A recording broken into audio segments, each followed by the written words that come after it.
Bienvenue sur Familimaliste, le podcast qui parle minimalisme en famille. En solo ou en duo, je partage avec vous méthodes, astuces et réflexions pour vivre une vie concentrée sur l'essentiel et débarrassée du superflu. Je m'appelle Hélène, j'ai 42 ans et mon mari et moi sommes à la tête d'une tribu de 3 petits minimalistes de 10, 12 et 14 ans. Ce qui avait commencé par un grand désencombrement il y a quelques années a fini par devenir un vrai mode de vie, le minimalisme.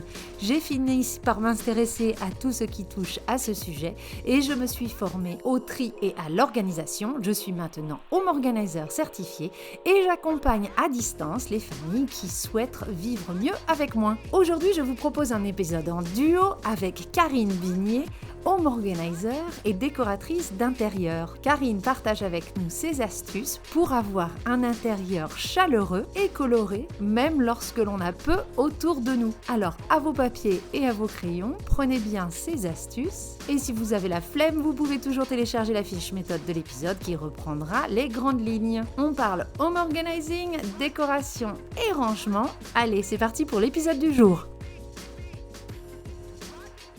Bonjour Karine, merci d'avoir accepté d'être ici avec nous aujourd'hui pour parler décoration, home organizing et tout ce qui est intérieur cosy. Merci Hélène pour l'invitation, je suis très contente de partager ce podcast avec toi. Ça faisait un petit moment qu'on avait dit qu'il fallait Oui, que tu viennes, donc c'est ça vrai. y est, je t'ai eu. Alors, comme d'habitude, quand j'ai une invitée, je vais commencer par te présenter et puis tu vas me dire déjà si j'ai dit des bêtises et s'il y a des choses à rajouter. Ça marche. Donc, tu t'appelles Karine, tu habites en Suisse, dans la ville de Bienne et tu es à la fois décoratrice d'intérieur et professionnelle du tri et de l'organisation. C'est la version française pour dire home organizer. Tu es maman de 2 grands-enfants et fervente pratiquante du spinning. Est-ce que c'est bon? J'ai pas dit de bêtises? Non, Des ça choses à va, rajouter? t'as pas dit de bêtises, Pour le l'instant. portrait est complet. Ok. Alors aujourd'hui, je tenais à t'inviter non seulement en ta qualité de home organizer, mais aussi en ta qualité de décoratrice d'intérieur pour parler intérieur minimaliste et aider à combattre cette idée reçue qu'un intérieur minimaliste, c'est un truc peu accueillant, stérile, froid, sans âme. Tout ce qu'on peut coller comme imaginaire quand on dit minimaliste. Tu vas pouvoir nous aider, peut-être nous donner quelques astuces pour rendre notre intérieur un petit peu plus chaleureux, même si on en a moins. Avant de rentrer dans le vif du sujet, je voulais savoir quelle était, toi, ta définition personnelle du minimalisme et si tu te revendiquais comme telle, parce que tu es quand même professionnelle du tri et de l'organisation. Alors c'est vrai que je suis professionnelle du tri et de l'organisation. Après, moi je me considère pas comme minimaliste. De par mon affection pour la déco, c'est vrai que j'ai pas mal de petits objets déco à la maison. Après, pour moi, le plus important, c'est d'avoir vraiment les choses qu'on aime, qui sont essentielles, de pas en avoir de trop. Mais je me considère pas comme... Parce qu'il y a des choses que je pourrais enlever chez moi. Je pense qu'il y a certaines choses que j'ai en trop. Pour l'instant, ça me dérange pas, donc elles restent telles quelles. Donc pour toi, c'est quoi le minimalisme? Si tu devais donner une définition. Si tu dis que tu l'es pas, du coup, c'est Pour quoi pour moi, c'est toi? vraiment avoir uniquement l'essentiel, ce qui nous fait vibrer. Pour moi, ça va être ça la définition du minimalisme. Donc il y a des objets chez toi qui te font moins vibrer, mais ça ne te Oui, dérange pas. non. C'est quoi la dernière chose que tu as triée ou le dernier superflu que tu as pu voir chez toi, que tu as viré? Mes CD, j'avais déjà fait du tri, je fais du tri régulièrement, mais bon, maintenant avec les plateformes de musique, on a tout en ligne. En plus, on n'a même plus de lecteur CD, donc voilà. La dernière voiture qu'on avait, on pouvait encore les écouter, maintenant on n'a plus. Donc je me suis dit, bon allez, tu prends sur toi. Et voilà, j'ai enlevé 2 tours de CD. C'était un au revoir à mon adolescence. Certains CD, j'avoue, je me suis dit, je regarde quand même sur Spotify S'il y s'il a? y a encore, ça va, je peux encore l'écouter, donc c'est bon, je peux lui dire au revoir. Donc Si ouais, moi j'y suis. ça va être le dernier truc, ou des fois des petits objets déco que j'ai achetés à une période de ma vie et que aujourd'hui ça me fait rien quand je les vois. Mmh. Je pense que voilà, on évolue, on a d'autres besoins, d'autres envies. Des fois, quelque chose qu'on adorait il y a 20 ans, bah, elle nous sort par les yeux Mmh. aujourd'hui. Donc ouais, je pense que c'est important de faire du tri régulièrement. Alors donc toi, tu es décoratrice d'intérieur, mais tu t'es aussi formée après, dans un second temps, au métier de home organizer, donc tu aides les gens à faire le tri chez eux. Comment c'est venu? Je me suis rendu compte sur le terrain, les gens m'appellent en disant bah voilà, je voudrais refaire la chambre de mon enfant ou mon salon, etc. Ça arrive très très souvent qu'on doit passer d'abord par une phase de tri. Et du coup, moi j'aimais ça, j'ai toujours aimé trier, organiser. Et puis j'ai commencé à lire pas mal de bouquins, d'articles Sur ce sur sujet. ça, le tri, l'organisation, sur ce sujet.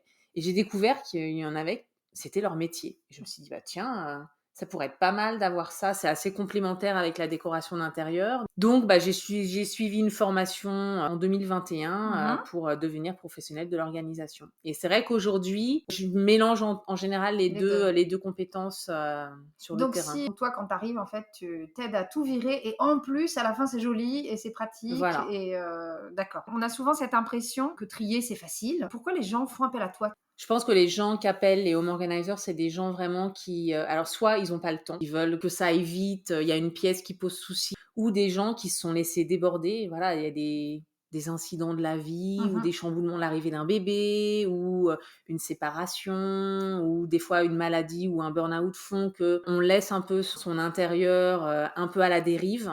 Et puis c'est insurmontable. Ou des gens aussi qui ont lu des bouquins, le fameux bouquin de Marie Kondo et qui ont décidé de faire, tout seuls et qui se retrouvent avec, du fouillis partout et qui se disent: «Oh là là, mais je m'en sors plus là, comment je fais?» Ou qu'ils arrivent pas aussi à se séparer des objets. Des fois, Oui. ils vont pas assez loin dans le tri. Nous, c'est vrai qu'on est là pour, les questionner, les pousser un petit peu, puis les aider aussi à maintenir l'ordre. On va parler un petit peu plus justement maintenant, rentrer dans le vif du sujet sur la décoration d'intérieur. Comment on fait pour avoir un intérieur cosy sans avoir pour autant beaucoup d'éléments de décoration? On peut jouer sur les matières. Il y a des matières qui sont plus chaleureuses que d'autres, le coton, le lin, donc ça peut être, une paire de rideaux, truc tout bête, hein. Moi, j'aime bien mettre des petites touches de couleur sur un vase ou des petits coussins pour amener, un peu de chaleur, donc c'est pas grand-chose. Ou des fois la disposition aussi des meubles. Créer un petit coin salon cosy, si on rapproche un peu plus, on met un petit tapis, bah, tout de suite ça va faire plus chaleureux. Des fois, ça va être des petits accessoires, déco qu'on peut retrouver aussi en seconde main, hein. Et puis, si on est un petit peu bricoleur, bah, un petit coup de peinture, un vieux fauteuil, une vieille chaise qu'on n'aimait pas, bah, hop, on peut choisir une petite couleur un petit peu flashy pour, hop, donner un petit peu de peps. C'est important dans une pièce d'avoir une pièce qui attire l'œil. Comment on fait quand on a des grands espaces comme ça et surtout si on n'a pas grand-chose chez nous pour que ça reste cosy, quoi? C'est délimiter un peu les espaces, Mmh. soit par la verticale avec les murs en jouant sur la couleur ou le papier peint, ou vraiment au niveau des sols. Par exemple, une cuisine ouverte, sur le salon, il suffit que le sol de la cuisine soit différent. Ça permet de créer des espaces tout en étant au sein du même espace. Après, c'est jouer aussi avec les plantes, la lumière aussi, un éclairage plutôt chaud, pas un éclairage blanc qui est plus pour les espaces de travail, le Mmh. bureau, les choses. Donc les luminaires, les tapis, les matières, effectivement, on n'a pas besoin d'avoir beaucoup de coussins, mais Non. si on a des coussins dans des matières, genre de je sais pas, de la laine, des trucs tout Moi, j'aime bien poilus, changer des suivant la saison les housses de coussins. Ça fait un nouvel intérieur, donc j'ai mes petits coussins poilus pour l'hiver ouais, et puis des trucs plus légers en lin, pour l'été. d'accord. Bah, c'était ma prochaine question. Comment on fait pour, changer son intérieur quand on n'a pas grand-chose? Un petit plaid, tu peux le Mmh. transformer en coussin avec le pliage, méthode Bush, et tes Ah! plaids, tu peux les plier comme ça te fait un petit coussin. Oh mais le plaid coussin, si ça c'est pas le truc, minimaliste à mort, un plaid coussin. Tu vois, je note, plaid coussin. Après, si tu es bricoleuse, tu peux te faire un pan de papier peint, Mmh. sur un de tes murs, et le papier peint, c'est facile à enlever aussi. Donc Oui, si au bout d'un an tu t'en lasses, hop, tu changes et tu peux tu virer. pars, sur un Oui, je nouveau suis pas obligée de faire motif. toute la pièce, Bah, plus ça permet aussi effectivement. de délimiter. Mmh. Si par exemple tu es dans une pièce où ton canapé, tu peux le mettre que sur un mur, enfin contre un Oui, mur, tu peux très bien dépasser un peu la largeur du canapé et avoir du papier peint qui entoure en d'accord, fait ton canapé. Et d'accord. là, tu délimites, ce coin-là. Ça se fait beaucoup pour les chambres surtout. Mmh. Les chambres, bah, tu crées en peinture ou en papier peint une sorte de tête de lit. D'accord. Écoute, Donc, ça évite d'acheter une tête de lit. et sinon, tu peux jouer sur, bah, des petits tableaux où tu prends par exemple des chutes. Tu as trouvé un papier peint que tu aimes bien, mais tu es pas Mmh. bricoleuse, tu as pas envie Ouais. d'encoller ton mur et tout. Tu peux prendre, juste tu des fois, il y a des chutes de papier peint si tu tombes sur un papier peint qui te plaît, et Mmh. tu mets, des ça dans un cadre. Mmh. Et en fait, ça te fait une petite déco assez Ah! originale, Assez sympa. ouais. Effectivement. Et ça, du coup, tu peux le changer aussi en Ah bah fonction ça, des tu le saisons. changes comme tu veux. Toi, c'est Changer. l'été, un petit papier peint un peu Ouais, jungle, c'est de ça. couleurs et tout, hop, Ouais, tu te mets deux, trois petits cadres comme ça d'accord. et Oui, et puis l'hiver, tu changes. ouais. C'est bien. Et pareil, à stocker, à garder. En plus, tu peux tu Oui, peux les oui. laisser Ah à bah oui, l'intérieur du oui, tu cadre. laisses à l'intérieur. Nickel. Ah, ça, c'est du changement de déco express qui plaît à la Des minimaliste que fois, je il faut suis. pas grand-chose. Non, je vois ça. Pour continuer sur le thème d'un intérieur dépouillé mais cosy, je voulais qu'on parle un petit peu de rangement. Il y a un peu, j'ai l'impression, je dirais pas cette mode du rangement et des boîtes. On voit sur Netflix, il y a pas mal, par exemple, de programmes. Le premier truc qu'on voit, c'est C'est qu'elle des débarque. boîtes, avec toutes leur camion de Alors là, vous voyez pas boîtes. la tête de Karine, mais il y a une crispation qui se fait dès qu'elle dit le mot boîte. Est-ce que tu pourrais nous donner des astuces pour avoir des rangements qui sont pratiques et jolis? Et est-ce qu'il y a des règles à respecter quand on pense rangement? Des fois, des clientes me disent bon, alors, faut que j'achète quelle boîte. Non, non, on fait déjà le tri, on regarde ce qui vous reste. Et souvent, les gens ont déjà plein de boîtes Mmh. chez eux. Donc déjà, si on veut se lancer dans le tri, dans le minimalisme, enfin avec moi, on commence pas par Ah acheter des non, boîtes. surtout pas. Et puis après, voilà, si on veut un truc joli, Mmh. etc., aujourd'hui, c'est vrai que si on veut vraiment des boîtes, on a plein de Ouais. couleurs, il y a plein de matières. On a beaucoup en osier, des Mmh. choses comme ça. Il y a des choses qui existent. Des fois, une boîte à chaussures. Je reviens sur mon papier peint, c'est vrai que j'aime le papier peint. Euh, Je vois cette obsession. Et ben, on peut customiser une boîte à chaussures avec un papier peint sympa. Comme ça, on Ouais, a la boîte de rangement unique en son oui. genre, parce qu'on va pas les Mmh. trouver Et puis elles dans le peuvent tous se commerce. ressembler du Elles coup. peuvent toutes se C'est ça le but. ressembler, ça coûte pas cher, Mmh. c'est recyclable, Ouais, puis enfin c'est rigolo voilà à faire, et ça c'est donne un peu de rigolo à recouleur. faire donc après, ça va être vraiment les habitudes des personnes, Mmh. voir un peu leur mode de vie. Est-ce qu'il y a des enfants ou pas des enfants? Il y a des gens qui vont être plus ou moins «maniaques» entre guillemets, Ouais. et qui veulent vraiment tout bien ranger et cetera. Après, au niveau des meubles, on a des meubles, des fois, où il y a des tiroirs, des choses comme ça. Est-ce qu'il faut vraiment rajouter des petites boîtes à l'intérieur? Ça dépend de ce qu'on va mettre dedans, en fait. Mmh. C'est vrai que si on est sur, un bureau, c'est bien d'avoir des petits compartiments pour les stylos, les choses comme ça, Oui, pour d'accord, tes ça gommes, permet tes aussi de trombones. voir un peu Mmh. le stock qu'on a. Dans les cuisines, bah, les bocaux, les choses comme ça, c'est vrai que c'est pas mal pour l'épicerie sèche, ça Mmh. permet aussi de voir, bah, le niveau, si c'est transparent, si c'est en verre, Oui. est-ce qu'il nous en reste ou est-ce qu'il faut retourner, faire Ça, on les en trouve courses dans et les cetera. magasins de seconde Et ça, main, hein. dans les Alors magasins de ça, seconde main, il y en a plein, ouais. à prix, défiant toute concurrence. Moi, je trouve que c'est sympa de pas avoir non plus, tout qui se ressemble. Moi, les trucs qui sont trop au carré, alors Ouais. voilà, si j'ai une cliente qui veut quelque chose au carré, je Oui, c'est ce que saurais tu lui feras, mais faire, toi, mais personnellement? moi, personnellement, par exemple, dans la cuisine, je vais avoir des pots, carrés et des Mmh. pots ronds et je trouve que ça donne aussi la vie. Si c'est trop rangé au carré, Quoi. j'aime moins. En termes de rangement, moi, j'aimerais bien qu'on parle un petit peu plus de rangement. Est-ce que tu peux nous parler de rangement de chambre des enfants? Il faut que ce soit à hauteur d'enfant. D'accord. Donc c'est le 1er point. Il faut que ce soit ludique Mmh. pour qu'ils puissent ranger seuls, parce que le but, c'est ce qu'ils rangent seuls, hein, quand même. Mmh. Et surtout, le moins de gestes possible. Par exemple, vous décidez de ranger les jeux de société dans son armoire et que pour accéder à son armoire, il faut qu'il prenne son petit marchepied, qu'il ouvre l'armoire, qu'il prenne la boîte où il y a des jeux de société, qu'il descende la boîte, qu'il ouvre le couvercle. Il y Trop a de trop de gestes. gestes et du Mmh. coup, bah, il va laisser les jeux de société par terre au pied de l'armoire et voilà quoi, parce que Mmh. c'est trop compliqué. Donc il faut que ce soit facile, à sa hauteur, ludique et je pense que c'est important d'intégrer l'enfant dans le process de rangement et de choix aussi des modules Oui, de est-ce qu'ils rangement. préfèrent avoir des gros bacs et il faut ça Voilà. là-dedans? Est-ce que c'est mieux des Des fois, tiroirs? Est-ce que les oui. gros Lego, les choses comme ça, il y a des enfants qui préfèrent avoir, tout dans une seule, ils s'en fichent de passer du temps à Mmh. fouiller. Eux, ce qui les intéresse, c'est de prendre un bac, de vider ça par terre et après ils font Mmh. leur tri et ils remettent tout dedans. Nous, on a vu ça avec les enfants quand on a fait le tri dans leur chambre. Avant, bah, non seulement ils avaient trop de choses, donc ils n'arrivaient pas à la ranger, Mmh. donc c'était moi et mon mari qui m'y collaient, mais en plus, on s'est rendu compte qu'en fait, on avait rangé pour nous, de Mmh. la manière dont nous, ça nous plaisait, adultes de 40 ans, et pas la manière dont eux, enfants de, je sais pas quel âge ils avaient, 6, 7 ans à l'époque, eux, ils jouaient. Je prends souvent l'exemple des Lego. J'avais même acheté une petite boîte, tu sais, les trucs de pêche. Oui, oui, avec Voilà, les tout plein de petits c'est compartiments génial. là, ouais. Mais alors, c'est génial pour les gens psychorigides comme moi. Ouais. C'est-à-dire que je mettais vraiment, alors tous les un par un, c'est là, tous les trucs je faisais vraiment par type de pièce. Et du coup, je me prenais la tête avec les enfants parce qu'au bout de 3 semaines, t'imagines bien que c'était plus dans cet état-là. Donc, je disais, ouais, vous respectez même pas ce que j'ai fait. j'avais tout bien rangé, donc ça partait en sucette. Et en fait, eux ont décidé de ranger que les trucs par couleur. Moi, j'ai laissé faire, j'ai dû prendre sur moi. C'est comme ça qu'ils jouent, parce qu'en fait, quand ils montent un Lego, eux, c'est la couleur qui les attire, et ils savent qu'ils veulent que cette partie-là soit en rouge, ou que cette partie-là soit comme ça. On fait ça, ça doit faire 2-3 ans maintenant qu'on range les Lego comme ça, mais ils sont tout le temps rangés. Enfin, tout le temps rangés. Quand je leur demande de les ranger, ça se range en 2 minutes. Faut aller à la simplicité. Faut Il faut les que ça reflète impliquer. leur manière de jouer. Ouais, faut les impliquer. Alors, on peut les observer un petit peu s'ils sont tout petits. On peut les observer, voir un peu comment ils jouent, voir qu'est-ce qu'ils rassemblent et tout. Mais c'est les impliquer et puis la simplicité. Donc vraiment limiter. Pour eux, il faut qu'il y a une caisse et hop, on met tout dedans et c'est tout quoi. Et pas avoir peur de changer. Alors, si vous êtes intéressé par la chambre des enfants, c'est mon épisode numéro 4 sur la chambre des enfants et je vous invite à l'écouter. Je vous parle un petit peu comment on est passé de chambres qui ressemblaient à la succursale de Jouet Club, comme j'aime bien dire, à plus que une ou deux boîtes à chaussures de jouets pour notre dernier. Donc, c'est possible.